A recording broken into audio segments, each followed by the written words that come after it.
Welcome. In front of me is a Neffos X20, and today I'll show you how to go through the setup process of the device. So once you get the device and you turn it on for the first time, you'll see the welcome screen where you get to choose the language. And I'm gonna stick with the language that it has, which is English, and then tap on the arrow to proceed on. From there, you can connect to mobile network, assuming you have a SIM card inserted, or you can just do that later on once the device is completely set up. It doesn't really change anything. So let's just tap on skip, and here you can connect to Wi-Fi. Now if you don't have a Wi-Fi near you at the moment, you can also skip that. And if you connect to Wi-Fi, the only option additionally that you will have is to log into a Google account, and that's about it. So you can skip that as well and do that later on.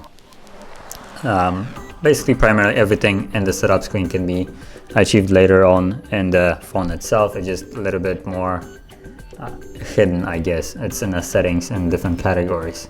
So here you get to choose the time and date. So if you would be connected to network, it will automatically set. So the moment you put in your SIM card and connect to a network, it will change anyway if it's different. Then you have terms of service from Google. Nothing says welcome to your new device, like terms of use of it. So let's just agree to it and continue on to protecting your device. So you can choose to have a PIN, pattern, password, or nothing. Now for this purpose I'm gonna choose pattern, but you can choose any other option or just completely skip it if you wish to. So when you choose any option, it goes the same way. You put in the combination that you wish and then you repeat it. So pattern, draw the pattern, let's draw the pattern, then redraw it again, and it gets applied, and that's about it. So let's go next.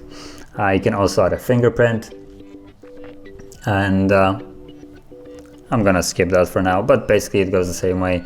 You choose to add a fingerprint and you start tapping away on the back sensor till it's finished. Then you have face recognition.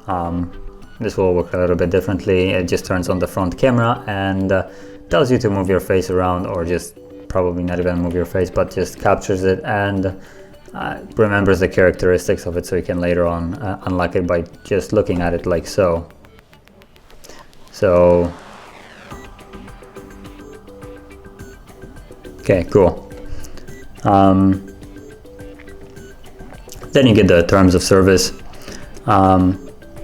But this time I think it's for the from the manufacturer, so Neffos. So let's just tap I have carefully read and agree to the above terms. Next, you can enjoy some of the experimental program. I'm just gonna select no thanks, and we're basically now completely set. So start using your phone. And from here, now because of the different ways of unlocking the device, you can either use it with a pattern or, well, by the face, assuming it can read it. There we go. So as you've seen, it automatically unlocks it with as long as it recognizes my face. Otherwise, if I would cover this up, let me just like so, you'll see that it doesn't want to unlock anymore. And to unlock it, I would have to put in the pattern I have set. But yeah, the device is now fully set up and ready to be used. So if you found this video helpful, don't forget to hit like, subscribe, and thanks for watching.